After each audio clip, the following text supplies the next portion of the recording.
Angola, por que a autossuficiência alimentar ainda não chegou? Por que ainda centenas de milhares de angolanos passam fome? A realidade nua e crua. Angola tem tudo para dar certo no campo. Tem água, sol e terra arável, mas em pleno 2026 ainda abrimos o frigorífico e grande parte do que lá está atravessou o oceano para chegar cá. De 2012 a 2017, todas as decisões econômicas que Angola tomou foram guiadas pelo slogan produzir mais para distribuir melhor. De 2017 até a data presente, em 2026, a economia nacional foi orientada pelos programas, o Plano Grão, o Plano Cult, o Plano Pesca. A questão que se coloca aqui é: por que a fome continua?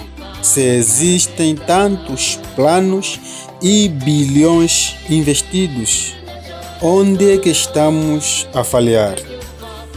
Hoje vamos analisar os gargalos que as reformas ainda não conseguiram resolver. Apertem os cintos porque a realidade dói, mas é necessária e às vezes é preciso aprender a ouvir as verdades, ainda que elas doam, desde que indiquem o melhor caminho.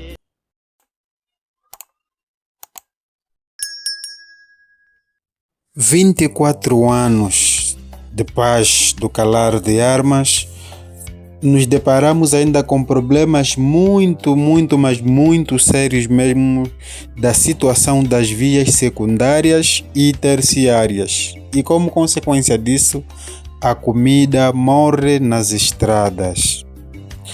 Podemos produzir toneladas de tomates no Ambo, de milho no Bié ou em qualquer outra parte de Angola, mas se a estrada que liga a fazenda estiver intransitável, o produto apodrece no campo. O foco do governo tem sido sempre as autoestradas, enquanto as vias secundárias e terciárias continuam a ser o grande carrasco do agricultor angolano.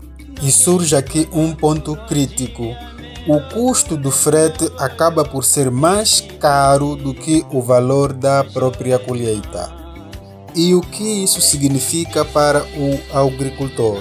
Significa que o agricultor tem duas escolhas: ou ele vai pagar o frete e depois aumentar o preço do produto no mercado nacional, ou ele desiste na próxima de apostar na agricultura e preferir importar produto e vir comercializar.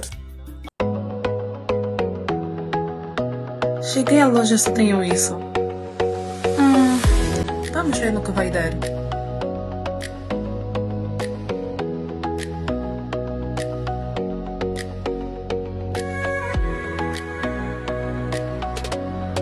Falemos da energia versus luz.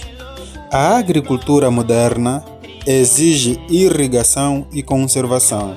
Sem energia da rede nacional nas zonas rurais, o fazendeiro depende do gasóleo para os geradores. Como resultado, o produto nacional chega ao mercado mais caro que o produto importado.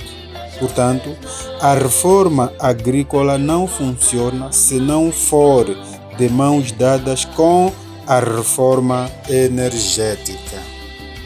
Falemos agora do labirinto do crédito que impede o dinheiro de chegar à enxada. Ouvimos falar de milhões que foram alocados para o setor agrário, mas o pequeno e o médio produtor continua a bater-se com o nariz na porta dos bancos.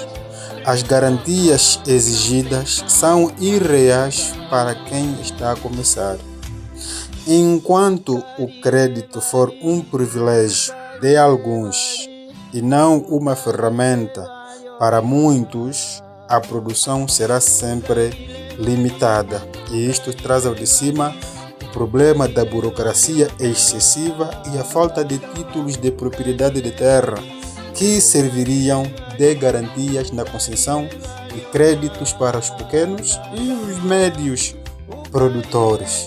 Se eu quero contribuir para alavancar a economia do país a partir do setor agrário, tenho de pagar para conseguir um crédito, para depois então lutar em como conseguir os insumos, pois o nosso país até hoje importa as sementes e tudo depende do câmbio em dólares. Angola não tem uma indústria nacional de insumos forte capaz de absorver a demanda de sementes, fertilizantes e pesticidas. Por isso, os agricultores em muitas ocasiões são obrigados a viajar para o exterior na busca de insumos agrícolas.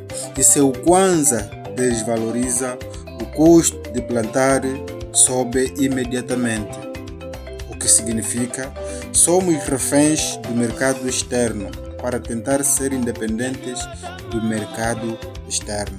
Faz sentido? Esta questão leva-me a falar um pouquinho do Plano Grão, que coloca de fora a agricultura familiar. Quando estamos a falar do Plano Grão, estamos a falar do Plano Nacional de Fomento ao Grão. Grão, estamos a falar do milho, do arroz e outros derivados que contêm grãos. E o governo angolano, quando gizou este programa, significa que ele decidiu apoiar as médias e as grandes empresas nacionais ou estrangeiras que operem no nosso país. Mas sabe-se que quem alimenta o país hoje são as famílias camponesas e elas sofrem com a falta de assistência técnica e sementes melhoradas. Portanto, apostar apenas no agronegócio de elites e esquecer o camponês é como tentar construir uma casa pelo telhado, ou seja, estamos a ir para o fracasso. Angola não precisa de mais planos no papel. Precisa sim de execução prática. Precisamos de estradas que funcionem, luz que não falhe e bancos que confiem no nosso povo. A autossuficiência é possível, mas exige honestidade sobre o que está a correr mal. Para ti, qual é o maior entrave? A falta de estradas, a falta de luz ou a falta de apoio aos pequenos produtores? Vamos discutir nos comentários.